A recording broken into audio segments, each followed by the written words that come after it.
Hello students, আজকে ওজন সংক্রান্ত গণনা বিষয়ে কয়েকটি উদাহরণ আলোচনা করব।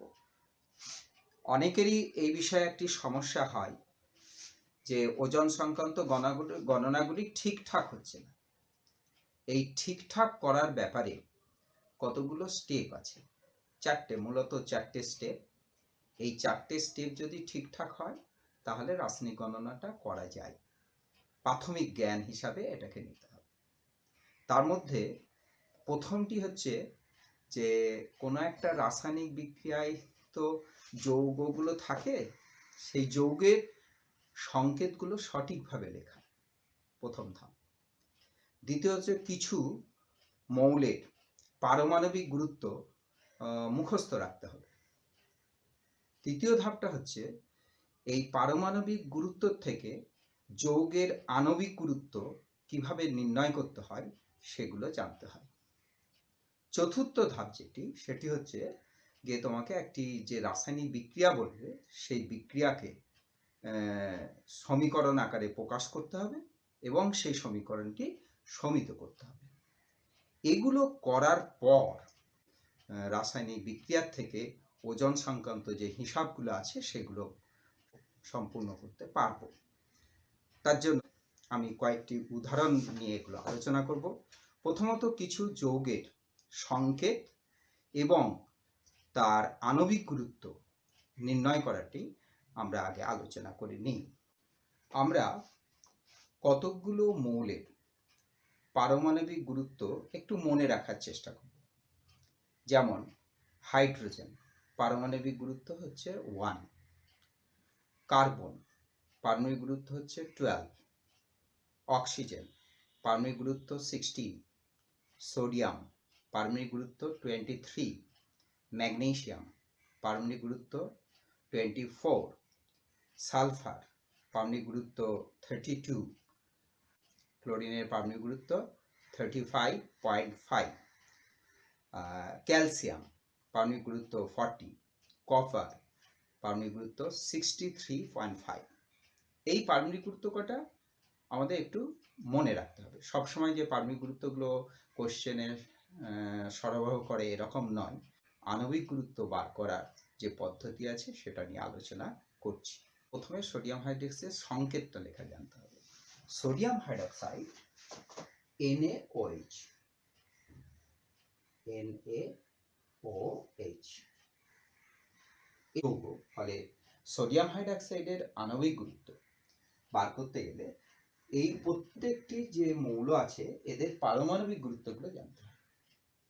কারণ হাইড্রোজেন, সোডিয়ামের পারমাণবিক গুরুত্ব হয় 23, হাইড্রোজেনের পারমাণবিক গুরুত্ব হচ্ছে গিয়ে অক্সিজেনের হলো 16 আর হাইড্রোজেনের হচ্ছে গিয়ে 1, এগুলো পারমাণবিক গুরুত্ব। এবার সোডিয়াম হাইড্রক্সাইডের যখন আণবিক গুরুত্ব বার করছি তখন এর আণবিক গুরুত্ব হবে একটা সোডিয়াম পরমাণু তো 23 প্লাস 16 প্লাস হাইড্রোজেনের 1, এটা অ্যাড করলে 40 আসবে। সুতরাং সোডিয়াম হাইড্রক্সাইডের পারমাণবিক গুরুত্ব হবে 40। পরবর্তী যৌগটি হলো গিয়ে জল। খুব সোজা, জলের সংকেত আমাদের জানা আছে। জল হচ্ছে গিয়ে H2O, জল। হাইড্রোজেন এবং অক্সিজেন পারমাণবিক গুরুত্ব আমরা পেয়েছি 16 এবং হাইড্রোজেনের ক্ষেত্রে 1। এখানে দুটো হাইড্রোজেন পরমাণু এবং একটা অক্সিজেন পরমাণু আছে, অতএব এর পারমাণবিক গুরুত্ব হবে দুটো হাইড্রোজেনের পারমাণবিক গুরুত্ব হচ্ছে গিয়ে 1। ফলে দুটো হাইড্রোজেন পরমাণুর জন্য তার যে গুরুত্বটা হবে সেই গুরুত্ব হবে 2 × 1 প্লাস অক্সিজেনের 16 মিলে হবে 80, অর্থাৎ জলের আণবিক গুরুত্ব 80। পরবর্তী যে যৌগটি লিখছি সেটা হচ্ছে গিয়ে carbon die oxide. Carbon die oxide হচ্ছে গিয়ে CO2, এটা হচ্ছে কার্বন ডাই অক্সাইডের সংকেত। এবং এই সংকেতটা জানলে আমরা যদি কার্বনের পারমাণবিক গুরুত্ব যদি জানা থাকে, এটা 12, এটা যদি জানা থাকে তাহলে আমি এর আণবিক গুরুত্বটা বার করে নিতে পারি। কার্বনের 12 আর এর সঙ্গে দুটো অক্সিজেন পরমাণু, তাহলে 2 ইন্টু অক্সিজেনের হলো 16। এটা যদি হিসাব করি তাহলে 12 যোগ 32 দ্যাট ইজ ইকুয়ালস টু 44। তাহলে আমরা খুব সাধারণ তিনটে যৌগের আণবিক গুরুত্বগুলো বার করা শিখলাম, যার জন্য প্রয়োজন হচ্ছে কি এই পারমাণবিক গুরুত্বটা আর সঠিকভাবে সংকেতটা লেখা। এই দুটো জিনিস যদি ঠিক হয় তাহলে পরপর ধাপে ধাপে এগোনো যাবে। আমি আরো কতগুলো যৌগের আণবিক গুরুত্বটা বার করা দেখাচ্ছি। এখন আমরা ম্যাগনেসিয়াম বাইকার্বনেট এর আণবিক গুরুত্ব বার করব। ম্যাগনেসিয়াম বাইকার্বনেট, আগে সংকেতটা লিখতে হবে। ম্যাগনেসিয়াম বাইকার্বনেট হচ্ছে HCO3, যোজ্যতা 1 হয়, ম্যাগনেসিয়ামের যোজ্যতা 2, ফলে ম্যাগনেসিয়াম বাইকার্বনেটের সংকেত হচ্ছে MgHCO3(2). এর আণবিক গুরুত্ব যদি বার করতে হয়, ম্যাগনেসিয়াম বাইকার্বনেটের আণবিক গুরুত্ব যদি বার করতে হয়, তাহলে ম্যাগনেসিয়ামের পারমাণবিক গুরুত্বটা অন্তত জানা উচিত। ম্যাগনেসিয়ামের পারমাণবিক গুরুত্ব হচ্ছে 24। সুতরাং ম্যাগনেসিয়াম বাইকার্বনেট এর যে আণবিক গুরুত্ব হবে তাতে ম্যাগনেসিয়াম একটা পরমাণু আছে, তাহলে 24 প্লাস এটা যা আছে সেটা ডাবল হবে, ওই জন্য একটা 2 সামনে নিচ্ছি। হাইড্রোজেনের 1 পারমাণবিক গুরুত্ব, কার্বনের 12, আর 3টে অক্সিজেন আছে এবং প্রত্যেকটা অক্সিজেনের পারমাণবিক গুরুত্ব হচ্ছে 16, তাহলে 3 into 16, okay, it is equals to 24 plus 2 into 1 plus 12 plus 48 equals to 24 plus 2 into 50, 60, 61 equals to 24 plus 122। এই দুটো অ্যাড করলে পরে 6, 4, 146। ম্যাগনেসিয়াম বাইকার্বনেটের আণবিক গুরুত্ব 146।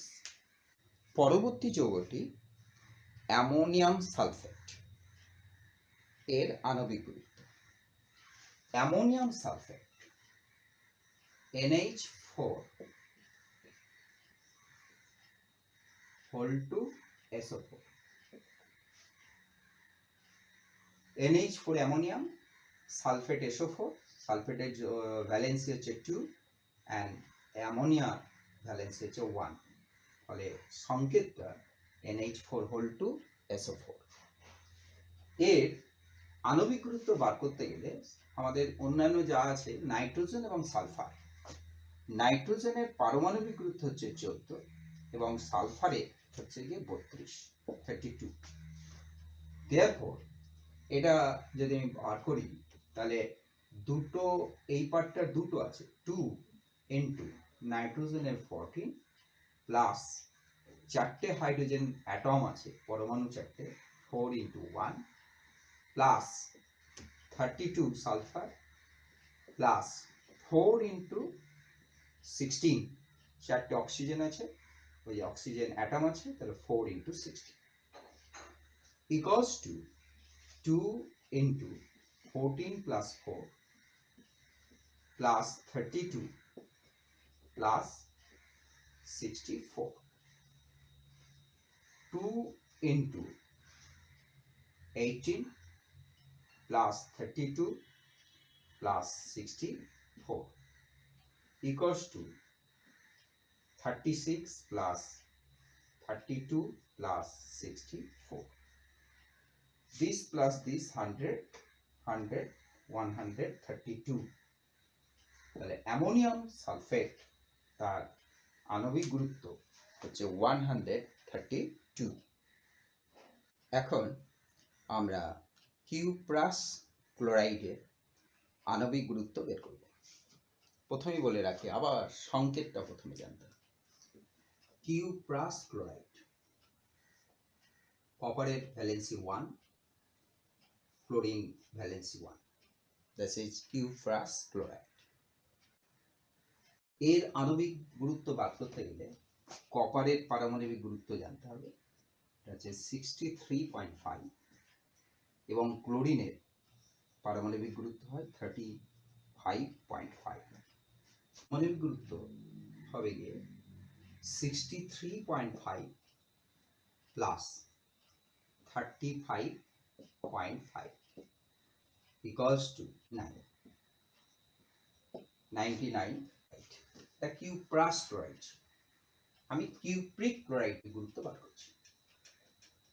কিউপ্রিক ক্লোরাইড সংকেত হচ্ছে CuCl2, কপারের যোজ্যতা হবে 2 এবং এর পারমাণবিক গুরুত্ব হবে 63.5 প্লাস দুটো ক্লোরিন, আগে একটা ক্লোরিন ছিল, এখন দুটো chlorine, C into 2 into 35.5 equals to 63.5 plus 71 equals to 71.54 cupric ক্লোরাইডের আণবিক গুরুত্ব। এখন আমরা সালফিউরিক অ্যাসিডের আণবিক গুরুত্ব বার করব। সালফিউরিক অ্যাসিড সংকেত H2SO4, সালফার জানা আছে, অক্সিজেন জানা আছে, দেয়ারফর এখানে দুটো হাইড্রোজেন পরমাণু, এটা হবে 2 into 1, হাইড্রোজেনের পারমাণবিক গুরুত্ব 1, 2 দুটো পরমাণু আছে, ওই জন্য 2 into 1। সালফার 32 প্লাস চারটে অক্সিজেন পরমাণু, প্রত্যেকটা 16, তাহলে 4 into 16 equals to 2 plus 32 plus 64, 96, 7, 8, 98।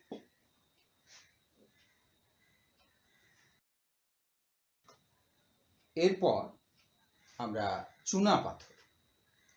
হঠাৎ শুনলে মনে হয় চুনা পাথরটা কি? চুনা পাথর প্রচলিত না, তাহলে তার রাসায়নিক নাম যদি না জানি তাহলে কিন্তু আমরা তার সংকেতটা লিখতে পারবো না, আর সংকেত যদি না লিখতে পারি তাহলে তার আণবিক গুরুত্ব বার করতে পারবো না। চুনা পাথর হচ্ছে গিয়ে ক্যালসিয়াম কার্বোনেট। ফলে চুনা পাথর যখন কথাটা উচ্চারিত হয় তখন আমরা কিন্তু তার সংকেতটা হচ্ছে গিয়ে ক্যালসিয়াম কার্বোনেট। ফলে ক্যালসিয়াম হচ্ছে Ca ভ্যালেন্সি 2, আর কার্বোনেট হচ্ছে মূলক CO3, তারও ভ্যালেন্সি 2, ফলে CaCO3 এটাই হচ্ছে গিয়ে তোমার ক্যালসিয়াম কার্বোনেট বা চুনা পাথর। এর আণবিক গুরুত্ব যদি বার করতে হয় তাহলে ক্যালসিয়ামের পারমাণবিক গুরুত্ব এটা আমাদের জানতে হয়, এটা হচ্ছে 40। ফলে আণবিক গুরুত্ব ক্যালসিয়াম কার্বোনেটের আণবিক গুরুত্ব 40 প্লাস কার্বন 12 প্লাস 3 into 16, অক্সিজেনের 3টে অ্যাটম আছে, প্রত্যেকটা 16, তারপর 3 into 16 equals to 40 plus 12 plus 48, 40, 50, 60, 60, 40, 100 calcium. এখন আমরা আরো একটি পদার্থ, সেটা হচ্ছে নীল বর্ণের তুতে, শোধক তুতে, যেটা তুতে বলতে যেটা বুঝি সেটা হচ্ছে গিয়ে তুতে। এর নাম হচ্ছে গিয়ে শোধক কপার সালফেট। শোধক কপার সালফেট যেটা, তার সংকেত কপার সালফেট হচ্ছে গিয়ে CuSO4, কপার সালফেট, কিন্তু এখানে কেলাস জল থাকে। কেলাস জল যদি থাকে তাহলে তার জন্য আবার 5H2O এটা আসবে। ফলে পুরোটা যদি আমি আণবিক গুরুত্ব বার করতে চাই, তাহলে কিন্তু আমাদের এক্সট্রা জল প্লাস এটা সবটাই হিসাবে আসছে।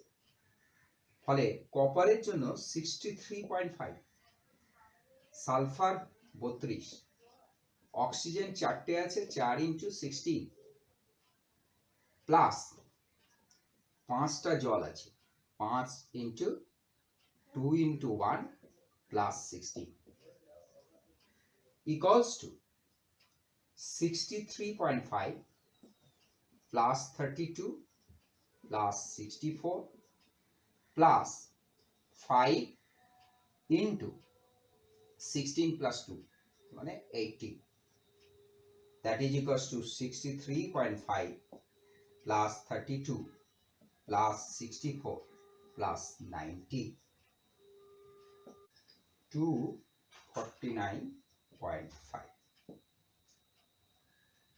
আমরা আশা করি যৌগের সংকেতটি লিখে তার আণবিক গুরুত্ব বার করা শিখে যাব।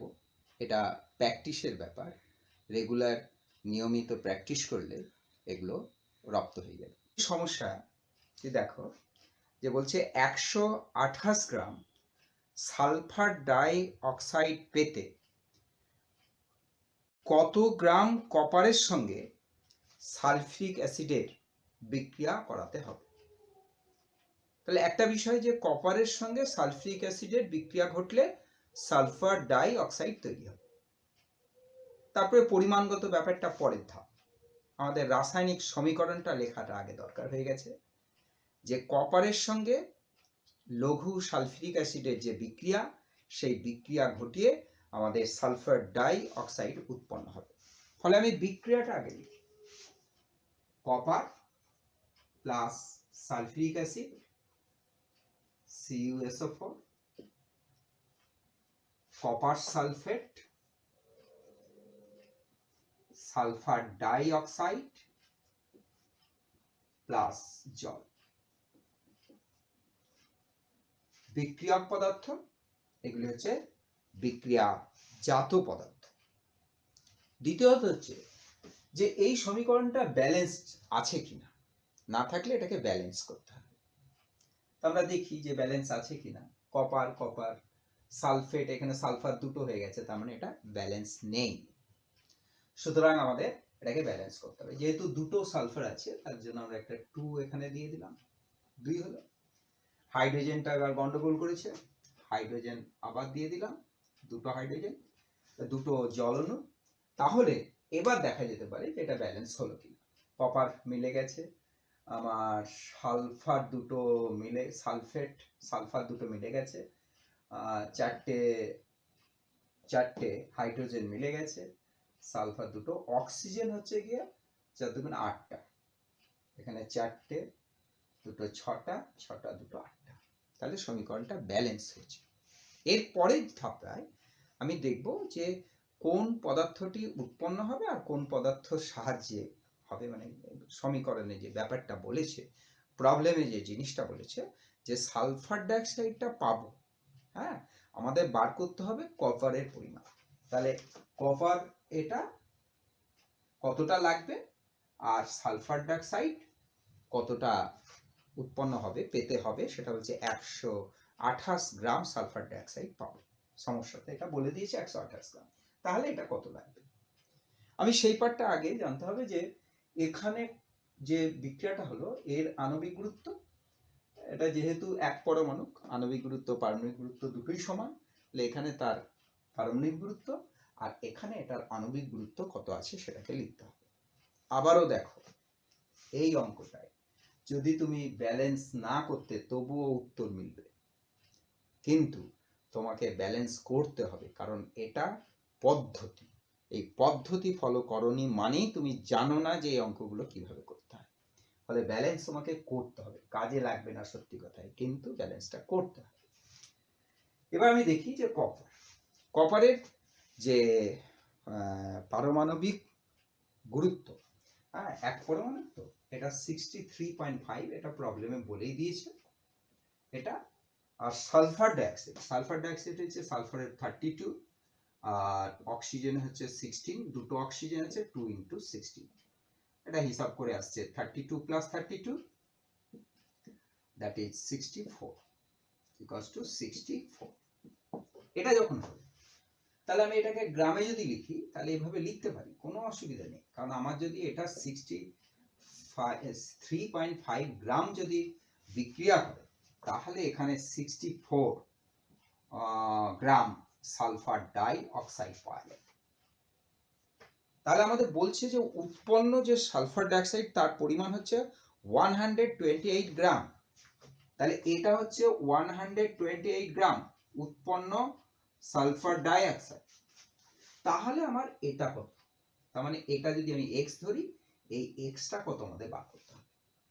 আনুপাতিক যে পরিমাণটা বার করে সেইভাবে যদি আমি লিখি তাহলে x divided by 63.5 equals to 128 divided by 64. 128 divided by 64. Therefore, x equals to 128 divided by 64 into 63.5. Hope easy calculation. This is 2. Therefore, it is 127 gram. Therefore, প্রয়োজনীয় কপারের পরিমাণ, অর্থাৎ প্রয়োজনীয় কপারের ভর 127 গ্রাম। এখন যে সমস্যাটি সমাধান করব সেটি হচ্ছে যে 4 গ্রাম সোডিয়াম হাইড্রোক্সাইডকে প্রশমিত করতে কত গ্রাম সালফিউরিক অ্যাসিড প্রয়োজন আছে। সোডিয়াম হাইড্রোক্সাইড এটা ক্ষার, সালফিউরিক অ্যাসিড হচ্ছে অ্যাসিড, অ্যাসিড ক্ষার বিক্রিয়া, লবণ আর জল উৎপন্ন হয়। ফলে আমি প্রথমেই বিক্রিয়াটাকে আগে লিখব যে সোডিয়াম হাইড্রোক্সাইড এবং সালফিউরিক অ্যাসিডের বিক্রিয়া। সোডিয়াম হাইড্রোক্সাইড আমরা জানি যে সোডিয়াম হাইড্রোক্সাইড হচ্ছে NaOH, সালফিউরিক অ্যাসিড হচ্ছে গিয়ে H2SO4। এদের বিক্রিয়ায় লবণ আর জল তৈরি হবে। সম্পূর্ণরূপে প্রশমিত হওয়ার প্রশ্ন এসেছে। সম্পূর্ণরূপে প্রশমিত হওয়া মানে হচ্ছে সোডিয়াম বাইসালফেট লবণটা তৈরি হবে না। হ্যাঁ, এখানে এক ধাপে এখানে সোডিয়াম বাইসালফেট লবণ হতে পারত, অ্যাসিড লবণ, সেটা তৈরি হবে না, একেবারে পুরোটাই সোডিয়াম সালফেট তৈরি হবে। সোডিয়াম সালফেট এটা হচ্ছে Na2SO4, সোডিয়াম সালফেট প্লাস লবণ আর জল H2O। এবার দেখতে হবে যে এটা আমার ব্যালেন্সড হয়ে আছে কিনা। অবশ্যই ব্যালেন্স নেই, কারণ এখানে সোডিয়াম দুটো পরমাণু পাচ্ছি, এখানে সোডিয়াম একটা, ফলে আমাকে একটা 2 ইউজ করতেই হচ্ছে। সোডিয়াম হলো সালফেট, হাইড্রোজেন দুটো আর দুটো চারটে হয়েছে, তাহলে এখানে আর একটা 2 বসবে। হ্যাঁ, এটা হবে। তাহলে সোডিয়াম হাইড্রোক্সাইড একটা সালফিউরিক অ্যাসিড অণু, দুটো সোডিয়াম হাইড্রোক্সাইড অণু, একটা সালফিউরিক অ্যাসিড অণু বিক্রিয়া করে সোডিয়াম সালফেট এবং 2 অণু জল তৈরি করেছে, ব্যালেন্স হয়েছে। এরপরে বিক্রিয়ক পদার্থ এবং বিক্রিয়াজাত কোনটার সঙ্গে কি চাইছে এই ব্যাপারটা দেখতে হবে। আমাদের বলে দিচ্ছে যে 4 গ্রাম সোডিয়াম হাইড্রোক্সাইডকে প্রশমিত করতে কতটা সালফিউরিক অ্যাসিড লাগবে। তার মানে আমাদের সীমাবদ্ধ থাকছে এই দুটো বিষয়ের উপর। এই দুটো, অর্থাৎ এটাকে বলছে 4 গ্রাম, তাহলে এটা কত গ্রাম, এই জায়গায় সমস্যা। তাহলে আমি প্রথমেই এর আণবিক গুরুত্ব বার করব, দিয়ে 2 অণুর জন্য মোট কতটা ভর হয়েছে সেটাকে বার করব। তাহলে এখানে মোট যে পরিমাণটা লাগছে সেটা হচ্ছে 2 গণিত সোডিয়াম হাইড্রোক্সাইড, সোডিয়ামের হচ্ছে 23, অক্সিজেন 16 আর হাইড্রোজেন হচ্ছে 1। এটা আসবে 2 × 40, 2 × 40, ঠিক আছে। আর সালফিউরিক অ্যাসিড যেটা হচ্ছে সেটা হচ্ছে গিয়ে সালফিউরিক অ্যাসিড হচ্ছে 2 × 1 প্লাস 32 প্লাস 4 ইন্টু 60, এটা হচ্ছে সালফিউরিক অ্যাসিড। এটা হবে 2 প্লাস 32 প্লাস 64, এটা আসছে গিয়ে 98। আমরা এটা লিখতে পারি, দেখো আমি এটা লিখতে পারি যে 2 ইন্টু 40 গ্রাম, সোজা হচ্ছে 80 গ্রাম, বাট আমি এটাকে ক্যালকুলেশনের সুবিধার জন্য 2 ইন্টু 40 লিখলাম। 2 ইন্টু 40 গ্রাম, এটা যদি হয় তাহলে এখানে লাগছে 98 গ্রাম, 8 গ্রাম। আমার সমস্যায় যেটা বলে দিচ্ছে সেটা হচ্ছে যে 4 গ্রাম সোডিয়াম হাইড্রোক্সাইড, তাহলে এটা হচ্ছে 4 গ্রাম সোডিয়াম হাইড্রোক্সাইড, এটা তাহলে এটা হচ্ছে 4 গ্রাম। দেন এক্সটা কত হবে, এটা কত গ্রাম হবে, অর্থাৎ সালফিউরিক অ্যাসিডটা কত হবে। আবার আমরা এখান থেকে লিখতে পারবো, যেটা আমরা অনুপাতের যে হিসাবগুলো শিখেছি আগে সেটাকে প্রয়োগ করতে পারবো, যে x by 98 equals to 4 by 2 into 40। Therefore x equals to 4 by 2 into 40 into 98 গ্রাম।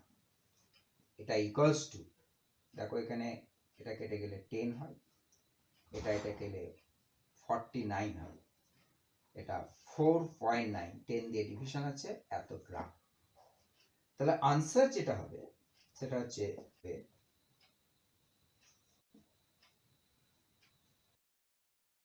লাগবে 4.9 গ্রাম। এই সমস্যায় আমরা দেখছি যে কত গ্রাম ক্যালসিয়াম কার্বনেটের সাথে লঘু হাইড্রোক্লোরিক অ্যাসিড HCl এর বিক্রিয়ায় 66 গ্রাম কার্বন ডাই অক্সাইড পাওয়া যাবে। তাহলে বিক্রিয়াটি মূলত ক্যালসিয়াম কার্বনেটের সঙ্গে লঘু হাইড্রোক্লোরিক অ্যাসিডের। ফলে আমি প্রথমেই সমীকরণটা লেখার চেষ্টা করি।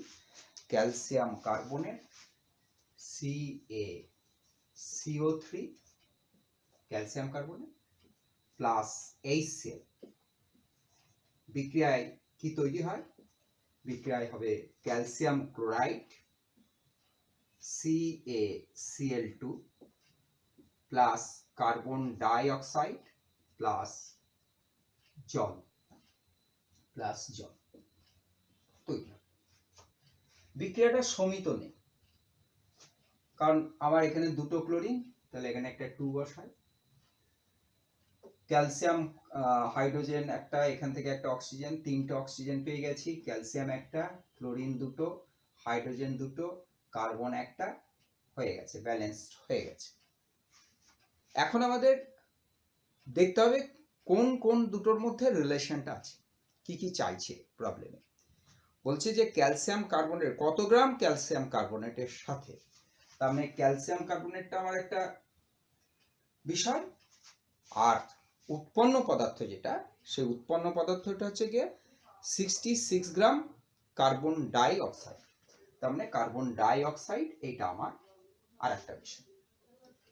আবারও খেয়াল করি যে এই দুইটা আমার কোনো কাজে আসছে না। আমি যদি ব্যালেন্স না করে অঙ্কটা করে যাই, উত্তর মিলতে কোনো অসুবিধা নেই, কিন্তু নাম্বার পাবে না। ফলে আমাকে আবার এটাকে ব্যালেন্স হয়ে আছে, ফলে আমি এই বিক্রিয়াটা করব, এখানের আণবিক গুরুত্ব এখানের আণবিক গুরুত্ব বার করে নেব। ক্যালসিয়ামের পারমাণবিক গুরুত্ব এটা হচ্ছে গিয়ে 40, কার্বনের 12, অক্সিজেনের 3 ইন্টু 16, এটা হিসাব করলে 100 হয়, 40 প্লাস 12 প্লাস 48, 50 60 40 100।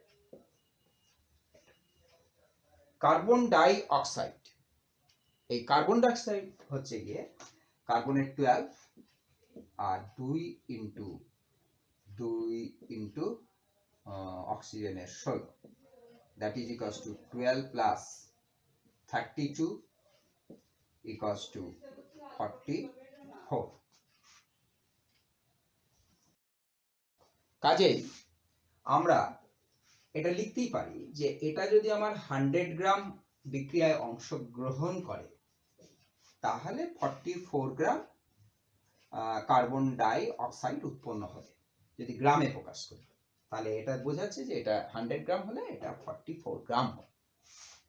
আমাদের সমস্যায় বলে দিচ্ছে যে কার্বন ডাই অক্সাইডটা উৎপন্ন হচ্ছে তার পরিমাণ হচ্ছে গিয়ে 66 গ্রাম। তার মানে এই জায়গাটা যখন 66 গ্রাম হচ্ছে তখন এটা কত, হ্যাঁ, অর্থাৎ ক্যালসিয়াম কার্বনেটটার পরিমাণটা কত। তা আমি আবারও সেই আনুপাতিক যে সম্পর্ক আছে সেই সম্পর্ক দিয়ে লিখতে পারি x/100 equals to 66/44। 66/44 তা ইমপ্লাইজ করছে x equals to 66/44 into 100 গ্রাম। এটা ইকুয়ালস টু, এটা যদি 22 দিয়ে কেটে দিই তাহলে 2 হবে, এটা 22 দিয়ে কাটলে এটা 3 আসবে, হ্যাঁ 3, আর এটা কাটলে 50 আসবে। 50 into 3 150 গ্রাম। Therefore প্রয়োজনীয় ক্যালসিয়াম কার্বনেটের পরিমাণ, অতএব প্রয়োজনীয়